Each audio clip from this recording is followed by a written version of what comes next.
Magandang umaga. Ang inyo pong natatanaw ay Pretil Pantalan Fish Fort. Kalapit po nito ang Pretil Pantalan ng Binangonan, ang daungan ng mga bangka. Ayan po. Kung inyo po mapapansin mga kaelya, ay mataas na din po pala ang level ng taas po ng tubig dito.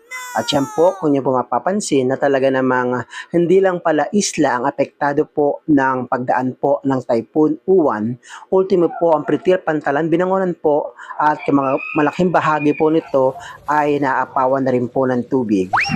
At kung inyo pong pakakasuriin po mga kaelya ay hanggang buka na po ng papuntang palengke ang pagtaas po ng tubig hanggang doon po sa may dulo po na may barangay hall na nakatayo. Kaya talagang sobrang taas na po ngayon ang level ng tubig kaysa mga nagdaang typhoon. Hindi lang po yan. Dahil dito po sa Libis Binangonan ay inabot na rin po sila ng pagtaas po ng level ng tubig. Pero wag po kayong mag-alala mga kaelya dahil gumagawa po naman ng pamamaraan po ang pamalambay na Binangonan at ating gobernador at mayora para po masolusyonan po ang ganitong problema.